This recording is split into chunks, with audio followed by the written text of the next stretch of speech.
scrub. This is crazy. Let's see if we get anyone this time before we get going. Hi, everybody. Welcome to Scotty Talks About. Tim Maile and I are trying this again. We'll see if we're going to go live. Maybe we'll have to even go to stream to YouTube. See, there it is again.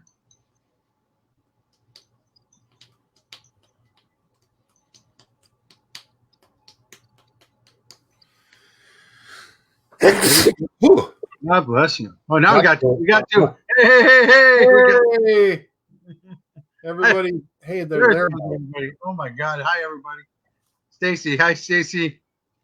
Mercury is being sassy. Yes, it is. Hi, everybody. Welcome to the show. Tim and I were talking for 15 minutes by ourselves. So we're very dedicated. We love each other so much. We can tell each other our stories all the time. All our lonesome. All our lonesomes by ourselves. So I got a call from the boss. Nick Sarlo's calling on the phone. Hi, Nick Sarlo. Is he there? Maybe get it quick. Hey, Nick Sarlo, you're on the air with Scotty and Tim. It was going terrible, man. We were talking for 15 minutes by ourselves, so we had to start over, and now we're good. All right. Thanks, buddy. Bye. Thanks, Nick Sarlo from Shadow Hunters, making sure it was going good, and it wasn't. So welcome.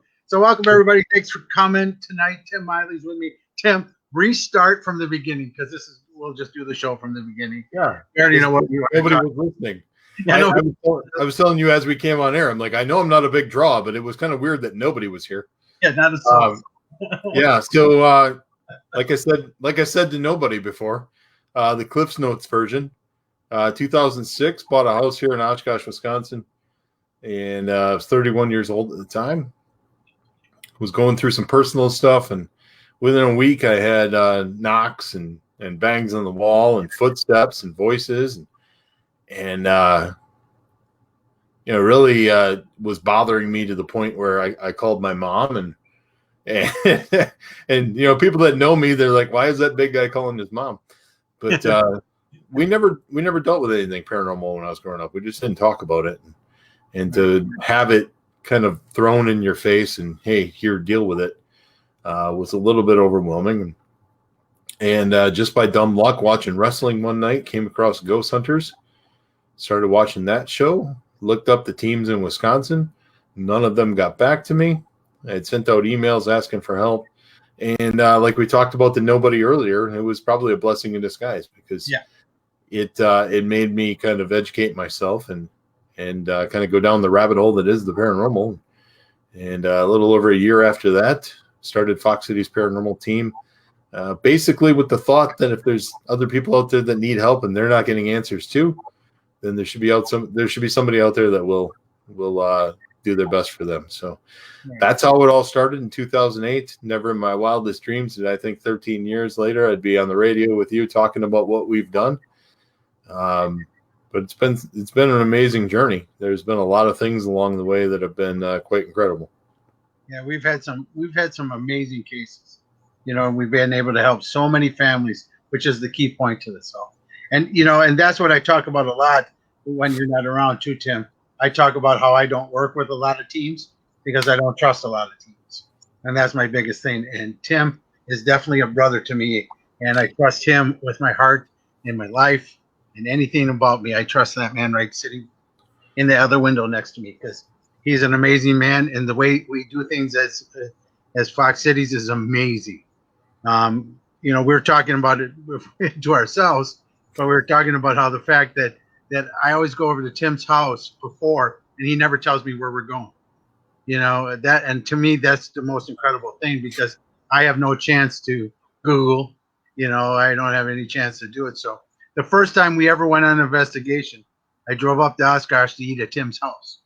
He goes, why don't you come over before dinner? So I thought we'd have a case in Oshkosh or maybe Appleton, something real close. It was far away. So it was only about 45 minutes. But to me, 45 minutes the first time meeting somebody in their car all by themselves, out in the middle of nowhere, it's dark, I'm dead. You're in the back seat with Todd. It's dark, and he's got his bandana on, and he looks all dark and menacing. He always looks like a gangster. I love that. Yeah. But if you get to know Todd, he's like the most even keel person in the world. He's an amazing soul. He's so like I've only seen him mad twice, and I think it involved gambling. He doesn't like losing money, so that must be sports and Todd. Yeah, it's when we get together for wrestling, he gets real involved, and if he doesn't win, he for like 15 seconds he gets angry, and then he's right back to me and Todd. But yeah, I mean, you talked about the trust factor, between myself and you, and going into that first one, you kind of took a leap of faith. But I hope you realize, since then, that I'll never put you in a situation that I don't think is safe for you, because that's just not what I want to do. I'd like to think I'm a little bit different when it comes to the paranormal. I'm not going to put you in a spot that's going to get me this great evidence at the risk of you getting hurt. Right. It's just not that important to me. So, that case. I'm just going to say, if it wasn't for me giving you a reading for your dad and me really connecting with your dad, I would have, the night would have been very different. I'm just going to let you know that. Well, definitely, because there would have been, because up until I met you, every medium that I had dealt with was in it for themselves and in it for money. And it really put a sour taste in my mouth. And when you gave me those messages from my dad in my living room, I mean, I kind of was like, okay, this guy's legit. There's none of that was spoken into the universe. It was just stuff between me and my dad. And there it was. And we were talking before when nobody was listening. The first time we got together, I think within 2 hours I was crying. Yes. And that was definitely not the plan. But we took that 45-minute ride. We got to the house, and we were on the porch together, and the team was setting up. And you looked at me and you said, what have you gotten me into? Yep. What have you gotten me into? Yeah, and it was an important case. It always will be. Probably one of my biggest ones. I was 2 years into being in the paranormal, and I'll be hard pressed to find a case that important and that memorable and that meaningful. So I really was spoiled, and the team was. 2 years into doing this, and all of a sudden, boom! This is a case that a lot of teams search for their entire career. Right. And then here it was for us, and we had worked on it for 2 years, and we brought you in, and you kind of put a bow on everything, and I just wrapped it. I put the last piece of. I had you hold down the paper, and I put the tape on. And it was part of it that we needed, because there were parts that we just could not figure out. And to give people kind of a background, it was a 2-year-old boy that had been murdered in the home by his foster father, and the murder happened I believe in 1967. It's been a while, so the details are a bit fuzzy.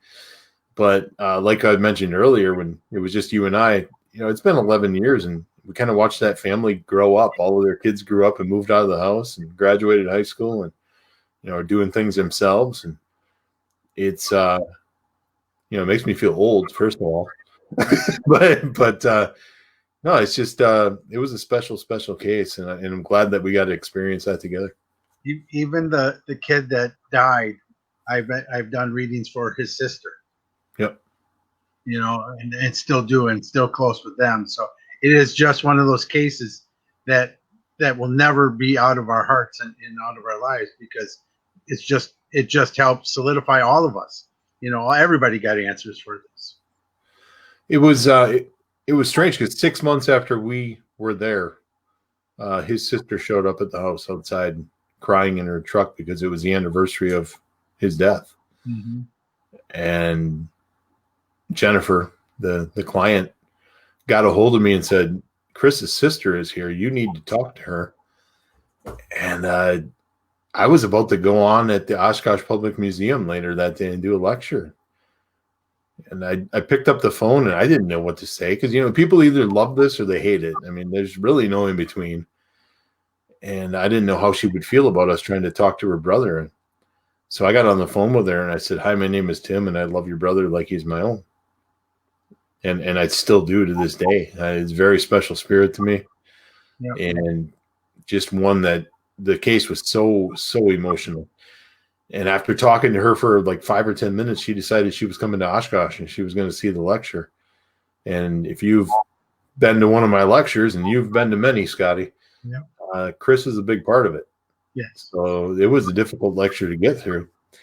And she came over to the house afterwards and we talked, and she showed me pictures and she told me stories, and just a beautiful, beautiful thing. And you very rarely in this field get a beginning, a middle, and an end, right, to a case like that. And like I said, I mean, we got spoiled, or I did. I got spoiled in the beginning because I thought, hey, going forward, every case is going to be like this. And if I'm being honest, and kind of pride myself in that, for the next few months, the other cases that we were doing, I was a little disappointed. And then at one point, I just had to remind myself that these cases that we're doing, they're just as important as that Chris case.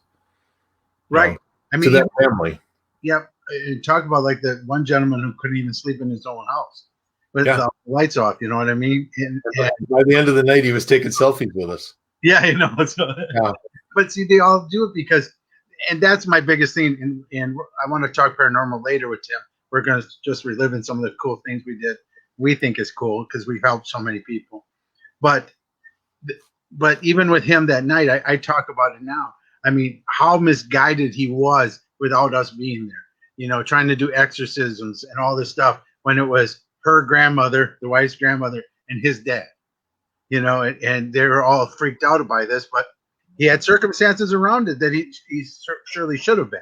But they don't know. You don't know because too often you watch movies and you think that type of stuff is going to, and it freaks people out. So that's why we're there.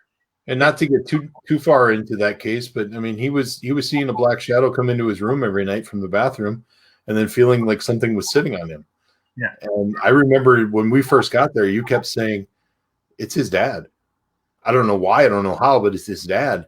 And what it was his dad was coming into the room and hugging him. Yeah. And when we brought that up to him, he broke down because he and his dad had a rocky relationship at the end, and his dad wanted to make it right.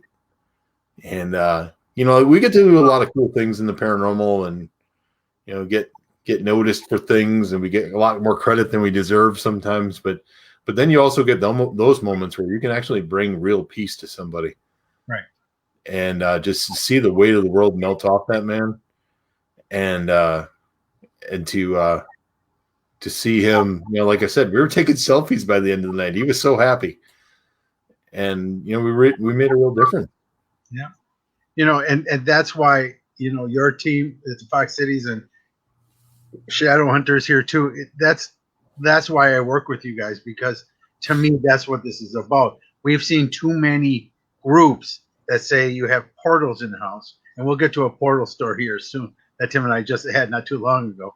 But I mean, we knew of one that the people were going to move out of their house because this team told them they had a portal of demons in their house. I worked a case that I don't believe we brought you in for that one. I worked a case out in Neenah, Menasha area, where a team before us had told them that the boy had the 9-year-old boy had a demon inside of him, and they packed up and moved, and then they never heard from the team again. They packed up all their equipment and left and wouldn't return calls. And then what it really was her brother. We had an audio clip and I played it for her, and she recognized it as her brother because he had a speech impediment. And at that moment, it was like, all right, well, there's nothing to be concerned with. Right. If this is your brother, that's a good thing. And they moved back into the house. And with her permission, I talked to the little boy and just made him realize that, hey, none of this is your fault. Right. You're just a normal 9-year-old boy. And now you look back at it, and that normal 9-year-old boy is probably in college. Because it was that long ago. But yeah. There's a very special lady watching. Hey, Mom. Yeah, hey, Mom watches a lot of these. Hi, Mom. After a while, she's got to get sick of hearing my voice, but she hasn't yet. It's for a while. It's weird because I remember telling her, I took her out for dinner for her birthday one year. Yeah. And I remember telling her, I'm going to start this paranormal team. And the look she gave me, she just, a lot of people, they pick up things and it lasts for a year or two. And we see it all the time with paranormal teams where a paranormal team will start in September and by November 1st, they're done. Yeah. Exactly. And Mom kind of gave me this look like, yeah, you go ahead and you do that. And, 13 years later, I see her bragging all the time, sharing my stuff. And so, I mean, it's incredibly cool that Mom is enjoying this as much as I am. So, and she's my biggest fan, and she's the reason I can still do the photograph stuff because she watches the girls when I'm out of town. And so, without her, that stuff doesn't happen. So she's definitely done her fair share and helped me along the way. Yeah. And by the way, you have abilities too, not you, Tim, but her. Don't tell her that. She's gonna have nightmares for years. Just call me. Call me. I'll take care of it. Yeah. You don't have any abilities, Mom. Just don't worry about it.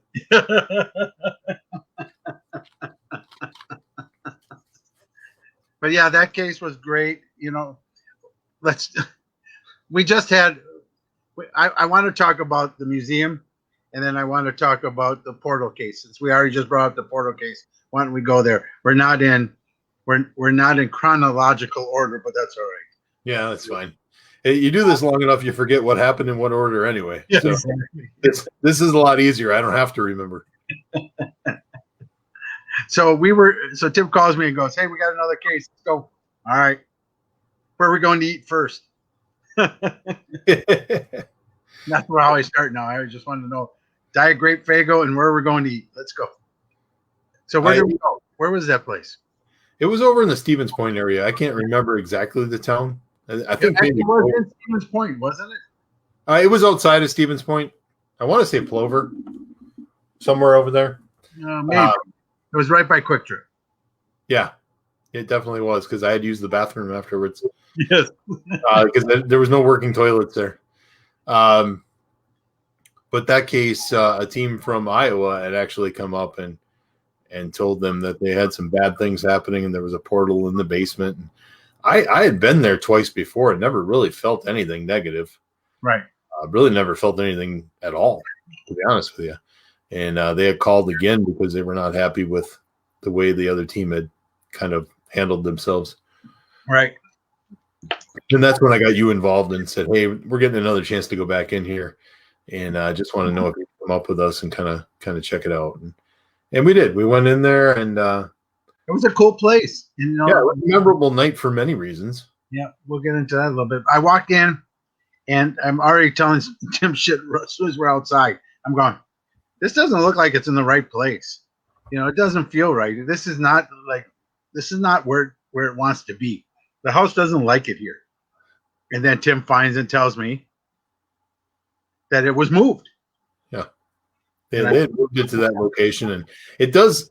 I mean, it's a beautiful home.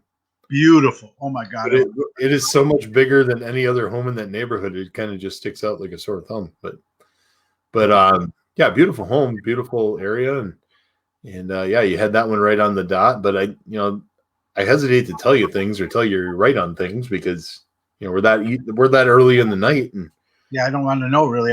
But it was great when we started, and then we went because I wanted to go downstairs, and I go, nothing here, nothing. Let's not even investigate because a lot of times Tim and I walk around and I'll tell him where we need to investigate, where we're going to put cameras, audio, where we're going to pick up stuff, and he goes, "How about the basement?" Nope. So this was supposed to be portal from hell. I go, nothing. No, nothing. And there was nothing there. There was nothing. There was no energy. There was no spirits there. It was because it was the new platform to the old house. Mm-hmm. Yeah, but then we started to make, or you started to make contact with some ladies. Yes, the ladies on the first floor. And that's when things got real interesting because things started to happen outside too. And I'll let you tell that part of the story, and then I'll tell everybody how I saved you from a beatdown. So I'm talking to the old ladies of the house, and there were two, it was like a woman and her sister, but they were like from the house from the beginning. And so if anyone ever saw that movie Arsenic and Old Lace, that's the type of ladies I saw that were there, the two ladies of the house. And so we started talking about them, and we go downstairs to the main floor by the. Didn't they have a fireplace there, Tim? I think. Yep. Okay, so we were down on the main floor by the fireplace, and they were showing me how they decorate for Christmas and how beautiful it is, and you know what they used to do in the house, and it was really good. And then one of the ladies that was there, and whenever I say ladies, it was ghosts. She goes, or spirits. She says, "Okay, Scotty, turn around. There's a car watching." And I turned outside, and sure enough, there was a car out there that wasn't out there at the beginning. She goes, "Now watch." And then the car left. And then we started doing some more ghost hunting. Tim and I were doing EVPs, I think. And then she says to me, she goes, "There it is again." And sure as shit, it was, here it comes again. And then she goes, "It's going to keep coming." And it kept coming and coming. And one time it like went in the house, and Tim and I ducked so they couldn't see us. So, I mean, this would happen, what, like 5 times? Didn't it happen like 5 times that she kept talking? Yeah. About a handful of times. Yeah. And so I said, "Okay, let's go out and see what's going on." So I get my bat. I have a bat cane. Yeah. A bat cane. No, it's a Louisville Slugger cane that my kids got me because I can't walk a lot. So I decided to go out and walk up the street with my cane and take on somebody if somebody was out there, because the car was parked. So I'm going, okay, here we go. And then so I leave outside and start walking down the street, and Tim comes out with me, but he goes the other way. And then Tim's part of the story. Well, we saw 3 people run across the street, so I ducked behind the garage, and I was going to cut them off behind the garage. And I was going after them. And that's when I realized that there were a lot more than 3. So I came around the corner, and I'm like, "Scotty, you got to get your ass back over here, because you know I'm an old man now, and I'm not beating down 10 teenagers." So we went back to the house, called the police. The police came, and what was happening was they were vandalizing that home and the cars, and they had broken into the car, and yep. But yeah, so yeah, I saved you from getting tackled that night, and probably worse. That would have been tough, because you know then we would have been caught because we hit back, and you know, old people against kids, and it was tough. But it was like episode of Cops on location with the ghost hunters. Yeah, it was. But that was the first time that Spirit actually helped us. Actually saw what was happening outside, not in the house. But there was nothing in there. There was just family. You know, just spirits in the house. There was really no ghosts. There were just the spirits of the house who really loved that place. But then again, that's what I wanted to get to was here. That's the amount that paranormal teams go to try to make themselves important. Yeah, and you've known me for long enough that I've gotten attention, but I really don't care if I do. You know, and I think maybe that's what makes me appealing to people. If I am appealing, is the fact that, you know, we've put in the work, and I think we've earned what we've gotten in the field. Right. And never really sought it out. You know, it was never a goal. And matter of fact, you know, I don't know if we were talking about Todd earlier in this or when we were just talking to each other, but you know, Todd's been with me, Todd Arnold, since the beginning. And I remember telling Todd once we started to get opportunities, I looked at Todd and I said, "If I ever change and this goes to my head, I want you to punch me in the mouth." And he hasn't punched me yet. So I think we're okay. I think I'm doing all right. So Jim says, by the way, if you want to ask questions, since you're all here and can see us now, go ahead and type them in, and we'll be more than happy to put them up so Tim and I can see them. So, did we? I don't remember a young girl there. No, I don't think so either. Because there was a man and then the 2 ladies. Yeah. Because remember, I kept calling him the doctor. Yep. Yeah, I don't remember a little girl. Hey, there's Dana. Hi, Dana. Hi, Tina Marie. There's a bunch of hi, Candy. Hi, Julie. Hi, Jim. Hi. If I miss everybody, Jen, Janet, Deb. Everybody. Hi, everybody. Welcome to the show. All right, so Tim and I had a fun night. We were one of the first and only teams to ever investigate Oshkosh Public Museum. Still the only team. Yeah. And I also want to point out that's not because we said we can be the only team. That's yeah, they were so happy with what we did that they didn't want anybody else to come in there. And so I mean, that was an honor in itself that they just wanted to work with us. And yeah, great location. Deb Daubert is fantastic. Can't say enough good things about her and the museum. Yeah, great people. Just a joy to work with. And what was it? About a year and a half ago, they had a paranormal exhibit. And, you know, a lot of our stuff was in there from our investigations that night, or those multiple nights we were there. Right. You know, I wish I could go back and talk to my history teacher now and tell him, hey, I did amount to something, you asshole. You know, I never thought I'd be in a museum. So when I walked in there, I mean, that was pretty surreal. You know, just looking at that and going, hey, we had a hand in this. And, yeah, it was amazing. You know, I don't take many moments where you kind of sit back and kind of reflect on what you've done, but that was definitely one of them. You know, where it hit me.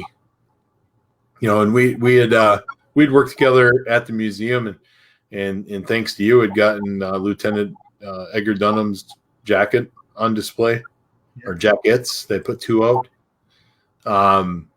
So yeah, I mean, just a lot of cool stuff happened to me personally with the team, with you, and just man, you know, I'm just,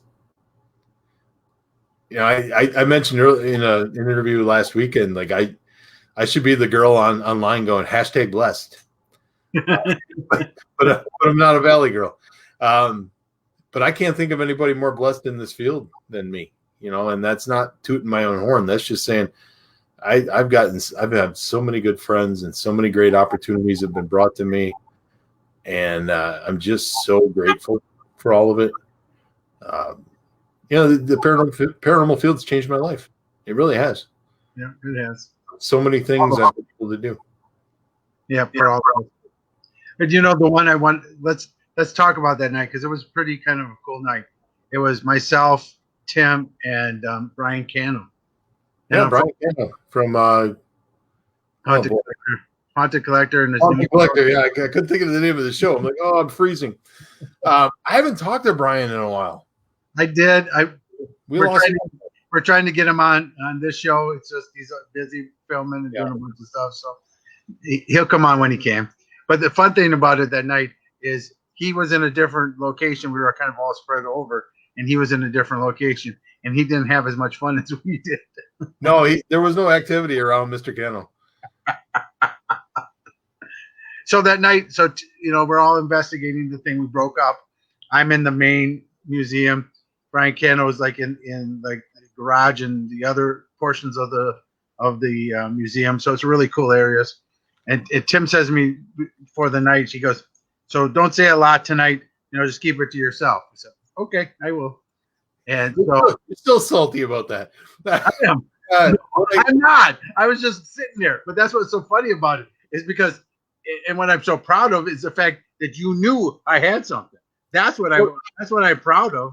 And that's because I told you had abilities all this year, and I just sat there quiet, and you were like, I don't know nothing. And that night you knew I had something, and you came to me. So well, the reason that I asked you just to kind of keep things to yourself is a lot of times when we work together, the spirit gets lazy and they talk to you. Right.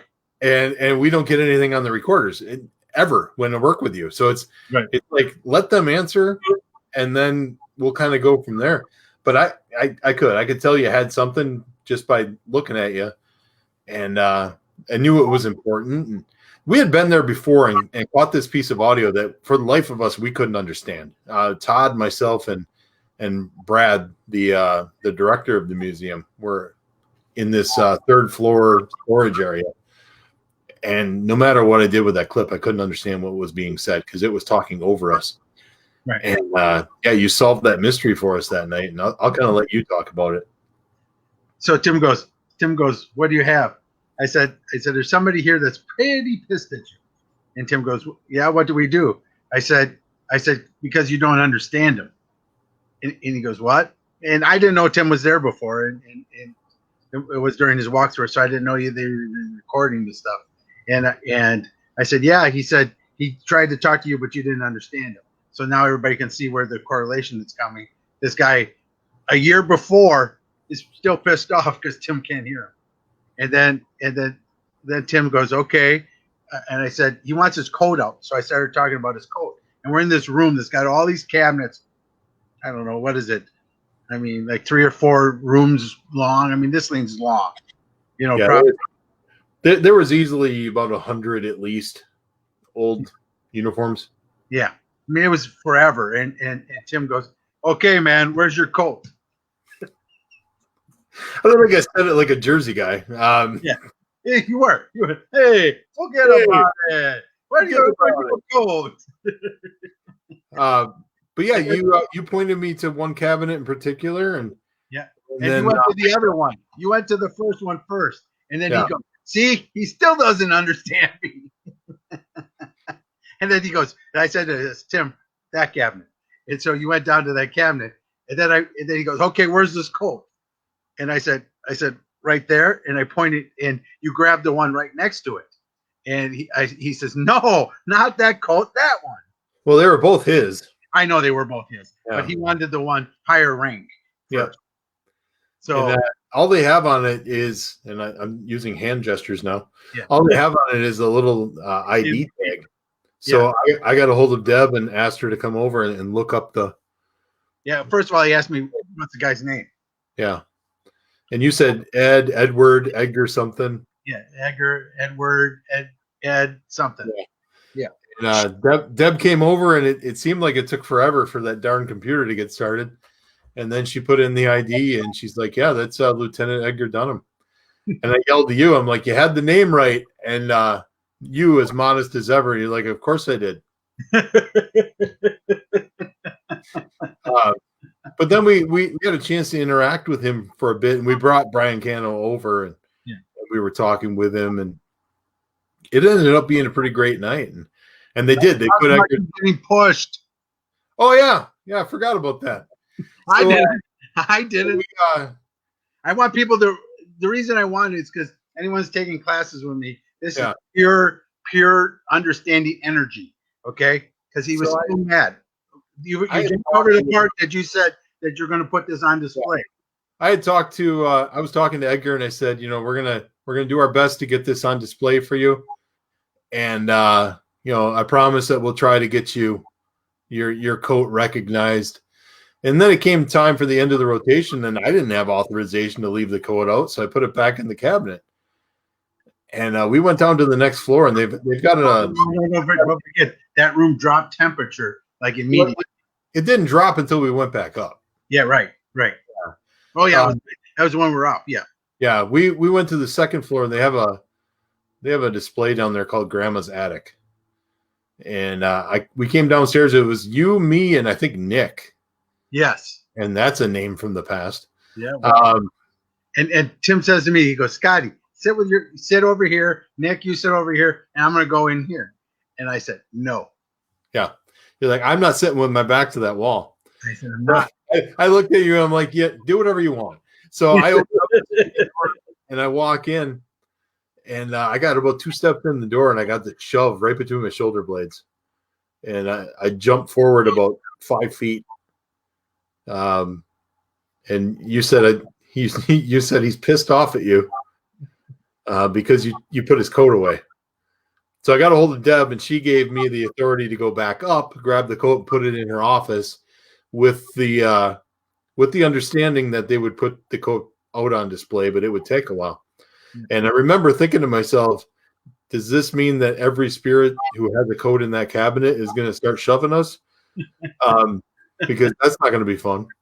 But so we went back up to do that, and we did. We walked into the 3rd floor, and it was cold. It was so cold in there. We got the coat. We put it in Deb's office. Went back down to the 1st floor by the Apostles' clock. Yeah. And it was completely dark, and they're standing next to you, and I got shoved again. Yeah. And you looked at me, and you said, he's just telling you, good job, you finally got it. So he shoved me in the back because he was pissed off, and then he was happy with me, so he gave me a chest bump. Yep.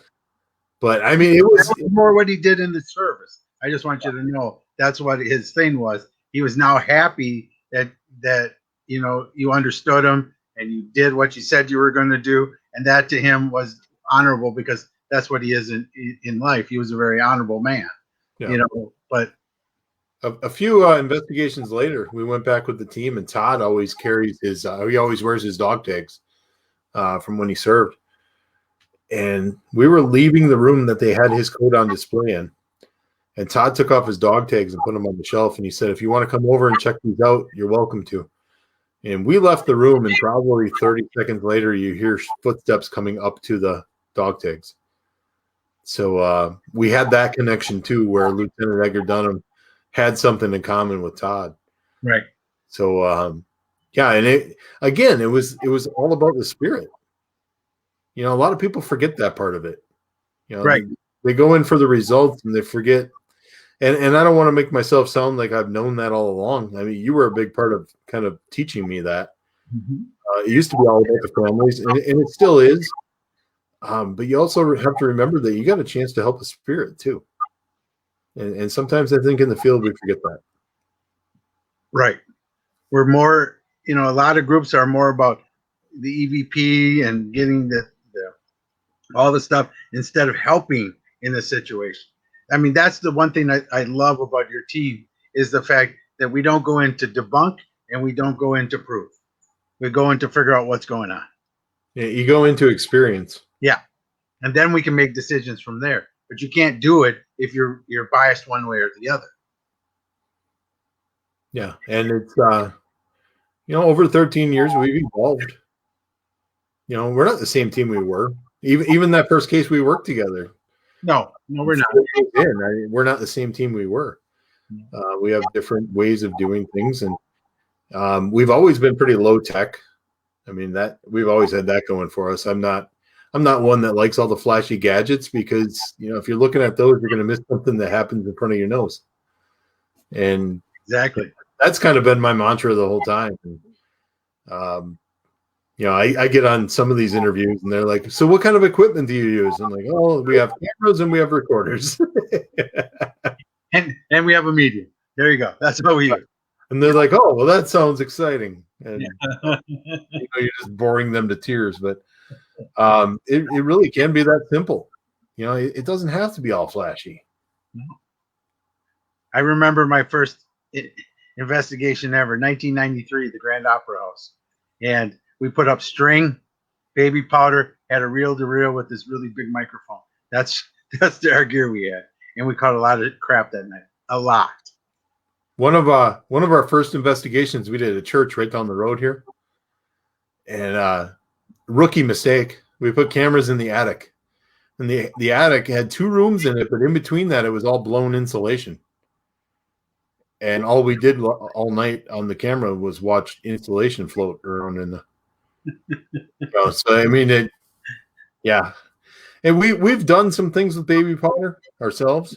Yeah. What they don't tell you is it's a mess, and you're going to have to clean it up. Right. But yeah, I mean, there's a lot of old school ideas that we try to incorporate from time to time. And what I love, Tim, is what you tell people. The best tool is this. Yes. And I'm not ragging on Todd, but Todd is not open to a lot of things as far as experiences. I think I can count. I think I can count on 1 or 2 fingers the experiences that he's had. But if something happens, and Todd says, "Hey, this happened to me," well, you can take that to the bank because he's not gonna BS you. No, that's the thing I like about Todd is the fact that he's skeptical, and that's great, but he's not a cynic. Yeah. So if things happen, he's going to say, "Yeah, it happened." He's not saying that everything that you hear is a ghost, and that's great. I love people like that. And he's so used to working with me and listening to me, because a lot of times when we go into places, spirits will interact with me more than they'll interact with Todd. Yeah. And that's grown a ton too. Yeah, we've kind of accepted that. So now when I tell Todd, hey, I got this happening and this is going on, I know that he believes in me 100%. You know, whereas before it was like I don't even want to tell him that this is happening because I don't believe it. Right. So that's one of the things, one of the areas that we've grown, and yeah, it's you know, like I said earlier, we are so different than we used to be. Hey, Karen, I'm glad you're feeling better. Yeah, I'm gonna put that out. So very good that I'm still sending prayers and healing to try to help you out. So thank you for coming to the show tonight. I worked with Dana on a case. She helped us in a case in Racine. Yeah. And I don't think she knew a whole lot about me. And I started explaining things that I was seeing. And she looked at me. She's like, so you have abilities. So why am I here? I'm like, but I don't, you know, because I don't trust. Well, first of all, I can't control any of it. It happens when it happens. It doesn't happen every time I go on an investigation. Right. So I would rather have somebody with me that is, you know, better at what they do than I am. You know, sometimes you have to know your limitations, and I know mine. You know, so I'm going to leave that stuff up to the people that are good at it. And so, yeah, Dana and it was a treat working with her and getting to know her that night. And we've kept in close contact since, and we bother each other quite often. But yeah, my one regret is that it was during COVID and I didn't give her a big hug. So I've yet to hug Dana Stricker. Oh, by the way, Dana's on Scotty Talks About this show on the 17th. So March 17th, come what? Oh, February 17th, not March, February. I'm already a month ahead. I don't know why I can't. Everything's I'm going to have to come in and harass her like she's harassing me. Okay, deal. Yeah. No, but she's it really has been pretty great getting to know her. I knew of her before we started really chatting and talking, and but getting to know her has been pretty incredible. She's a great lady. Yeah, she's gonna kill me. She's gonna kill me later for saying that because smart ass. But so those are some big stories. So like I said, if you have questions and you're watching us right now, feel free to go ahead and put them in the room. Very happy to have you guys aboard. And we'll answer as much as we can because we're a little crazy. But Tim, we kind of talk about this all the time, but I want to know, what do you think is the best thing that the paranormal is doing right now? And what is the worst thing the paranormal is doing right now? Oh, I got to tell you, I'm not the same as what it was. I'm not really up on the paranormal because I'm boycotting Discovery Plus and all of the shows moved there. Yeah. I like the fact that a lot of the shows have got back to residential cases. So I think that's good. But then with that comes the bad, is people watch those shows and they copy what's happening. And sometimes there's things that these shows do that don't make a lot of sense to me. And that's why I don't watch the shows, because I end up just critiquing. And I've told Dana this before when we've been talking. I'm kind of like the old man of the paranormal. Get off my lawn. That's who I've become. I'm insanely protective of the field just because all it's given me. You know, I kind of feel like I owe it to the field to be somebody that the field can look at and go, hey, he's doing things, you know, not the right way, because there is no right way. There's definitely a wrong way. Yeah, I could say that. But yeah, I think demons and portals. Yeah, I think too many people copy what they see on TV, and sometimes the things they see on TV are not exactly what we should be doing in a home. You know, if you go to a larger commercial building, you know, maybe you can get away with stuff like that.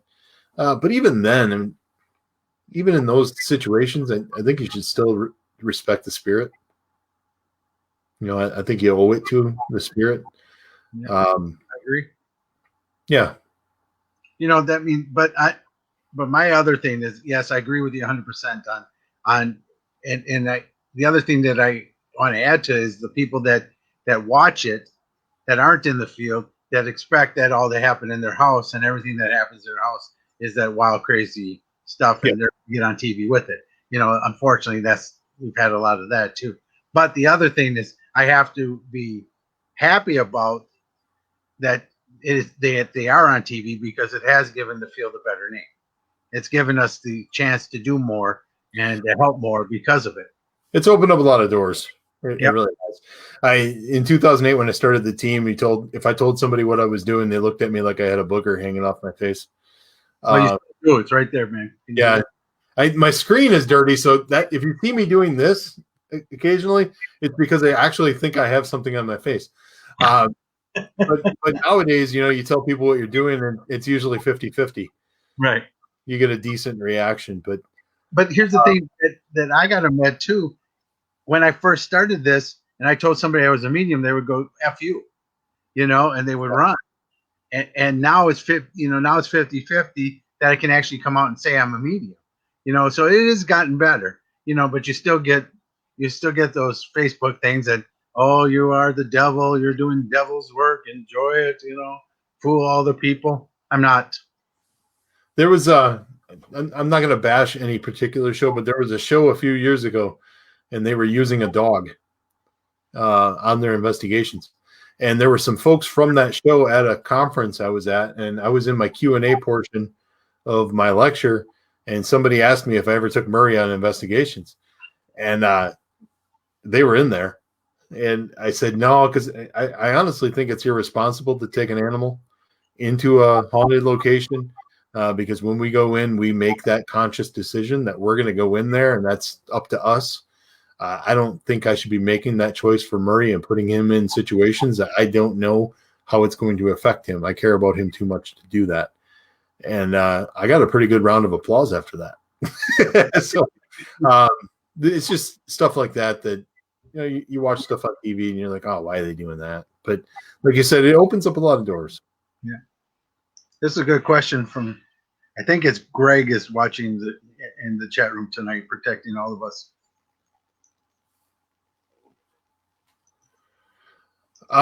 Honestly, we haven't dealt with many extreme cold temperatures because the majority, if not all of our cases, are indoors. Sometimes you get a basement that's not too comfortable in the winter, but nothing that's going to affect the equipment to that degree. The closest I've come to that is I've come home from an investigation and been tired and not taken the equipment in, and then realized the next morning that I should probably get it out of the trunk because it's cold. But it's always worked just fine the next time we used it. So sorry, I don't have a better answer for that one though.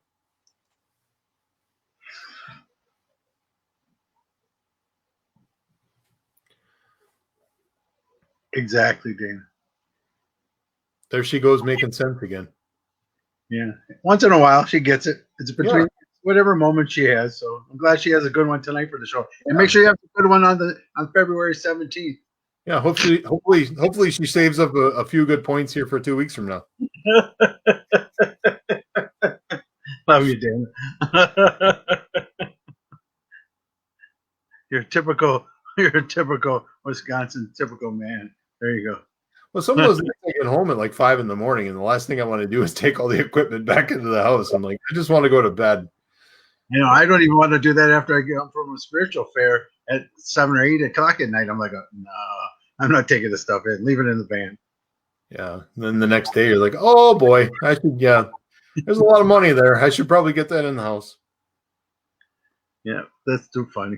But yeah, that's my only thing is I'm glad that we're out there. I'm glad we're helping people. I mean, that's what we're doing in Psychics Unite. We're growing there too because people need help right now. They really do, a lot more than they have been. And it's because now you're staying at your house and now you can hear all the noises and you know that they're not noises, they're ghosts. So, but that's fun too because, how about the last case that we did, Tim, was, when we found out there was just two spirits that loved the house. Remember that one? The one in Oshkosh? Oh, yeah. The little girl. Yeah. what was her name? Abigail? I think the I'm little not- girl was Abigail. Yeah, Abigail, I think. Yeah. Yeah. Yeah, we brought you in for that one because it was one of the best EVPs I've ever had in my life. That little girl. Yes. Because Michelle had asked her to move a towel, and she responds by saying, "Move a towel." And then it says, "Or something else," and the little girl goes, "No." And it was like you could hear the attitude. And it was so cute. And then to, kind of understand who she was and why she was there and gain the trust of the spirit. Right.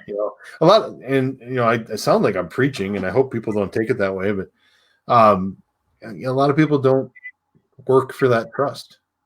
You got to talk to them like they're people. If I walk into a stranger's home and I sit in the living room, you have to build trust. Otherwise, there's no point in moving forward. And I think it's the same way with spirits. I agree. I think that's the best thing is the trust. That has to be not only with you, the homeowner, the building, the site, the energy, the spirits. It all has to be. You all have to have the trust. You have to have the trust of your team. You can't just go in and be, like cowboys, right into town fight and then right out of town. That's not what this is. This is a lot of healing that has to take place. And if you don't heal the house and you don't heal the family, then what are you doing? You remember that case we did in Green Bay where we sat in the basement and we talked to that spirit about the Packers? Yes. And the spirit itself, he had a mental issue. Yes. He was disabled. Yes. Yes. Yeah. Yes. That one sticks out to me because sometimes I get so emotionally attached to spirits that they follow me. And that happened with that spirit. Oh, wow.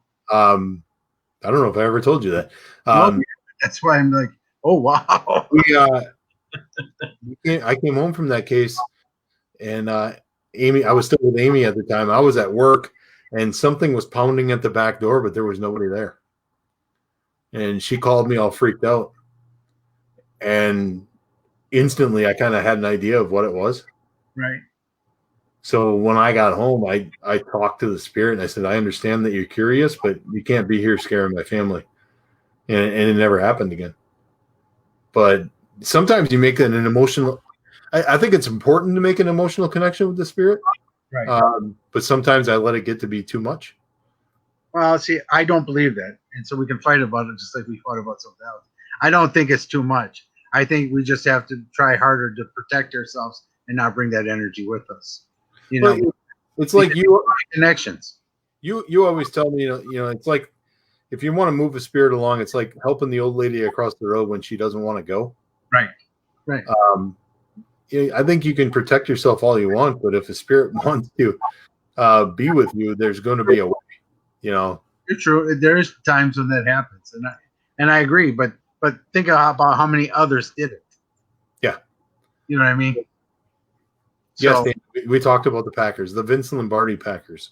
We did, and it was great, and I loved it. It was like the best investigation ever to talk about. I think that honestly, the spirit was surprised that I knew as much as I did about that era of the Packers, and we just kept going. That's the night that we asked the spirit to stop the clock. Yes, the clock was so loud. Yes, and it did, and it did. It stopped for about 10 seconds. It did. That was the crazy part. Yeah, and I would always go the frozen tundra of Lambeau Field. I can't remember. Was that place in Green Bay or was it? No, I thought it was pretty close to Green Bay. If not, it was close. That was the night we almost got hit by the drunk driver. Yes. Yeah. And when I say almost got hit, I think he crossed the center line 50 feet in front of us and went into the opposite ditch. Yes. And he wanted us to pull him out of the ditch, and that ditch was about 20 feet deep. There was no way we're going to get him out. No, he was pretty far down there, and then he started chasing the car. And again, I was like, Scotty, we got to go. I'm not willing to die for this guy. Yeah, I'm gone. Let's go. Yeah. You got a cell phone? Because we're gone. Oh my God. That was probably the closest I've ever been to. Really. I mean, I've been hit before, but that was really close. Yeah, that was scary. It really was. And and as sad as it sounds, being in Wisconsin, it's surprising that it doesn't happen more often because we're on the road Saturday night at 3 a.m. Right. But yeah, that was the only time that's happened to us, and it was nobody had any problems staying awake on the way home. I think we stopped and got something to eat too. We take this. Yeah, and that's when Tracy told us about her tattoos. Yes, wasn't that like at Perkins or something? Yeah. Tracy's not on the team anymore. I miss that lady. Yeah, miss her too. Miss everybody that used to be on her team that's no longer. So, well, there's some of them I don't miss.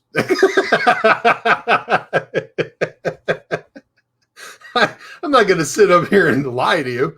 I mean, there's a reason some of them aren't on the team anymore. So there are some that I don't miss at all. I peed my pants. Dana, I'll take over the show while you're losing yourself. Dana's asking how many investigations we've been on together. I would bet you you have done about 20. Yeah.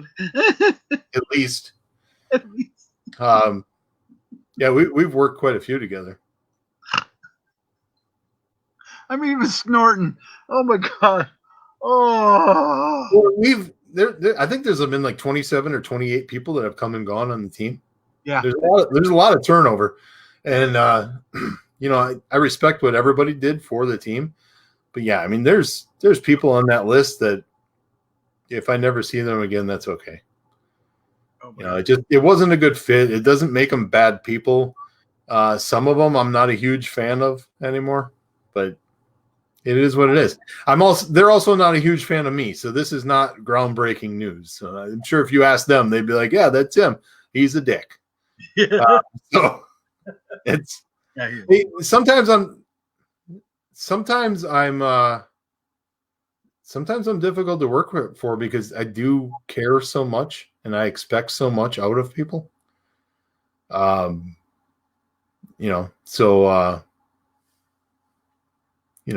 mean, like I said, I respect everything they've done for the team.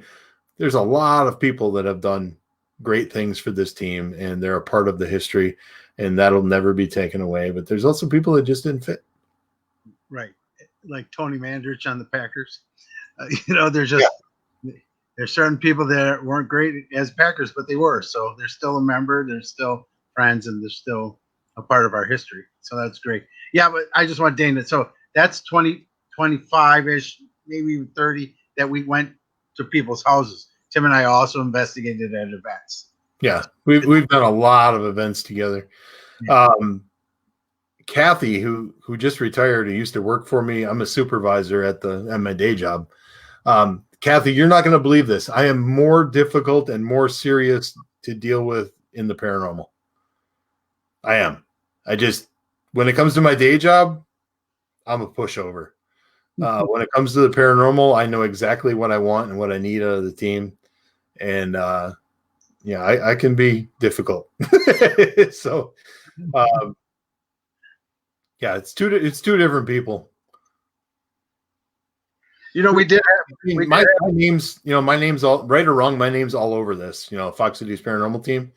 So if we mess something up, it's my name associated with it. So, you never want to tarnish the name of the team. So one more story. Remember when we were up at the event with wasn't it Joe Chen? Are you going to talk about when you guys ducked down and played with the drunk people? Yes. We were investigating. Might as well just keep going. Yeah, as part of an event in Kiwani, we were investigating a bar, and there was a morgue in the bottom, in the basement. It was called the Blue Door. Let's talk about that seriously first, because that was a good investigation. Yeah, the Blue Door is amazing. Unfortunately, it's under new ownership. We no longer have access to it, but it was an old morgue, and that's when I saw my first spirit on an investigation. I saw a lady hanging from the ceiling. That was no laughing matter. It was you, me, and Tepperman, wasn't it? For the event, yes. It was it was the three of you guys making fools of yourself, jumping all because I wasn't rolling around on the floor. We'll talk about that in a second. But remember in the basement when we went around and had the energy jump around? Yeah. And that's the day I learned that even when Tepperman knows it's coming, he's jumpy. Yes. Because he was the only one that yelled out. But yeah, you asked the spirit to go around the circle and touch each one of us, and one by one it did. Then we went upstairs, and we were kind of on a break, and there were people outside the bar next door smoking. And you guys started tapping on the glass, and they were looking in there to see if there was anybody. And you guys were rolling around on the floor, hiding from them. Like Mission Impossible. And we were like flash a little light at them, and then we tap again. Yeah. That was the event that I had to go pick up Joe Chin in the airport. It's the first time I ever met Joe. Yeah. Picked him up in Milwaukee, drove him to Kewanee, which is like a 2.5-hour drive. And at the time, what's that? He should have went to Green Bay. Yeah, well, it was a lot more expensive in Green Bay at the time. Oh, God. And we were driving up, and at the time, my Aztec didn't have air conditioning, and it was like 90 degrees that day. So I had the windows down going up Highway 43, and we passed a farm. And I'll never forget it because Joe Chin is behind me in the back seat, and he's passed out, and his mouth is like this. And I'm looking in the mirror, and it smells like cow shit, something awful. and Joe starts going. And if you've ever been around Joe, you know his voice, and he just goes, "Oh, what the hell?" And we laughed so hard at him. And Joe has become a great friend. He is, isn't he? Tepperman and I are close. I don't think I'm closer to a lot of people, closer to a lot of people than him. But yeah, it all kind of started there, and I had met you just prior to that, and kind of added you to the event because we had some cancellations, and we made the best out of it. But it was a great event. It was a good time.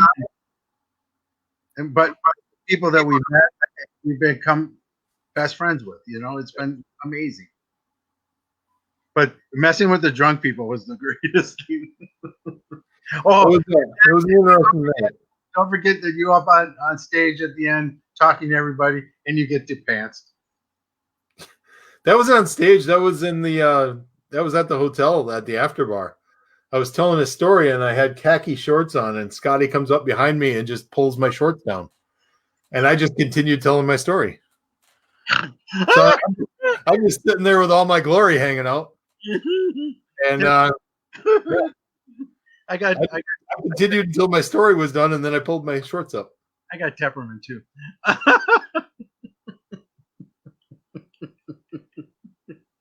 So everybody at home is going, "What are we watching? Scotty laughing all night?" Yeah, but you took it the best out of anyone I've ever depanced in my whole life. You just kept going. I didn't react. You didn't flinch. Yeah, like everybody around me did. Yes. We had a good time. That was the night that I was drinking out of the pitcher, the lemon, was it summer shandy? Yeah. Because I had lost so much money on that event, and I'm like, I'm going to be working overtime until the end of time to pay up for this. And I told Amy, I said, you're just going to have to point me to the bed later. And I was drinking them by the pitcher. Not one of my finest moments, but it was a long night. I think that was one of the first times I ever karaoke'd with Tepperman, though. Oh, we had a lot of fun with that. Yeah. That was the night that I knocked Todd over. Yes. We were all doing like a mosh pit type thing, the team, and they played Let the Bodies Hit the Floor. Right. And I went to one side and kind of hit my chest, and like Todd's like, all right, I guess we're doing this. And just as we were about to do a chest bump and like jump into the air, I lowered my shoulder, and I knocked Todd back about 15 feet, and he rolled down. He rolled Jeff Resman's feet. Yes. And Jeff Resman, because Todd remembers it to this day, Jeff Resman said, Did you see Tim knock down that little guy? And Todd's like, that's the first time I've ever been called a little guy. Okay. Yeah, and Todd's like 6'2". Well, he's probably 6'2", 240 about now. Yeah. But, I mean, he's a pretty big boy, and he tells the story now, and we laugh, and then I own up to the fact that it was a dick move. I was trying to be funny, but yeah, I took advantage of him and I knocked him down when he wasn't ready. But we had a good laugh. We had a blast, and that's what's been so much fun all these years that we've known each other, is the fact that we have a great time, but yet we're serious when we have to do the work. Yeah, I mean, there's a time to be serious, and there's a time to enjoy your company, and there's also the time to enjoy Spirit. Yeah, I've had many beautiful moments with Spirit, especially when you let your guard down and you're just talking, and the next thing you know, they want to be in the conversation. So yeah, I mean, a lot of times when I do these interviews and we get on to stories, and people may get the misconception that we don't take anything serious. But you've been around me on investigations, you know that to not be true. Yeah, there's too serious times. Yeah. So when seriousness is needed, then that's what we go with. But also, I don't think I'd be still doing this if I didn't enjoy it. We started out the show, both shows, the one people heard, then we started out both shows talking about Chris, and that night you and I fought. And my follow-up question at the end of the show is that night we talked about, me on one side, no hell, everybody gets a second chance. You on the other side. Where are you today on that? Have you changed, or is it a combination, or is it you're still the one way and I'm the other? I think I'm still. If you kind of pin me down and make a choice, I think I'm still of the mindset where if you do enough evil stuff in your life, my faith tells me that you should have to settle up with the big man for that. I agree with that. Whatever that means. When I think of hell, I don't think of this fiery pit anymore. I just think of this is where we go to figure our shit out. Right. And maybe after that there is some sort of redemption. I agree. That night. I agree with that.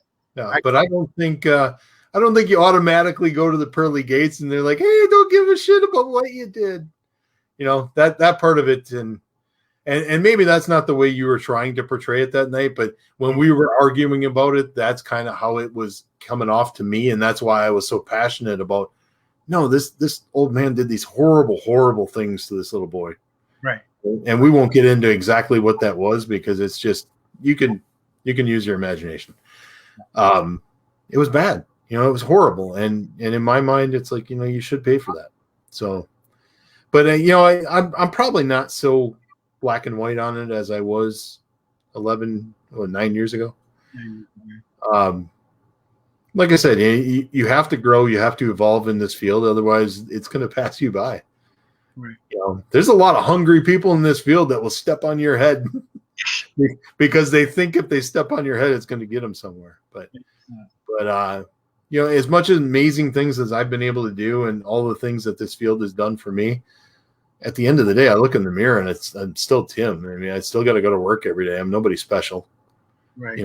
I just get to do special things every once in a while. So somebody wants to step on my head to get that, then more power to them. I'm not going to change who I am. Yeah. But I have to agree with you that it's very similar, though. I think, though, after time, whatever that time is, because we all have to atone I call life review. And when you get through life review, you have to say to the big guy or the universe or the oneness, hey, I did this caused this still causing all these problems down the road, and you have to atone for that. I understand that. But I don't think atoning is going to this place of fire and brimstone, living in hell, and pitchforks in your ass all day long. Just not the place. But somebody might like that, and if you like that, go ahead. That's fine. I don't mind. I'm not laughing at what you're saying. I'm laughing at what Dana wrote. I'll step on your head for nothing. Okay, I'm going to put that up on the screen so everyone at home knows exactly what we're talking about. Yeah, some people are into that, Dana. I'm not one of them. Well, you're good. Well, you want to answer first, or you want me to answer first? We actually worked on a case together, and you didn't know it here a couple months ago. Okay. We worked on a case where the little girl in the house was showing signs of possession. Yes. And we had been there a couple times, and really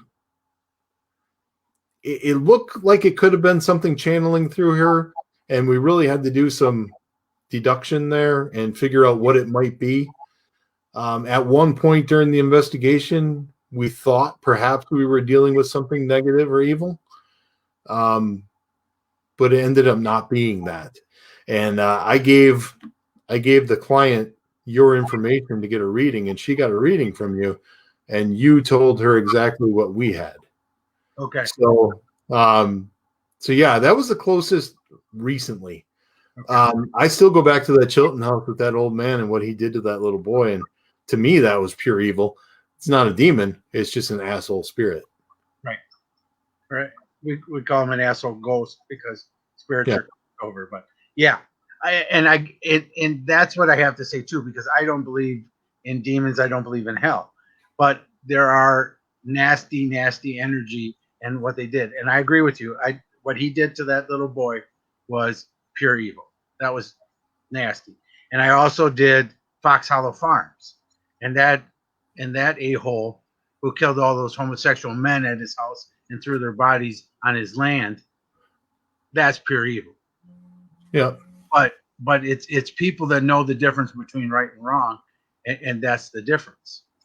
You understand? That's where it is. So do I think that there's a master guiding these people to cause evil? No. These people are choosing it even in death. And that's why I don't think they've crossed over, is because once you get to heaven or at the other side, you become all of love. So you can't become a spirit. You can become dead and stuck here on earth, and that's where you can still be pure evil. Agree. I agree. Hopefully that answers your question.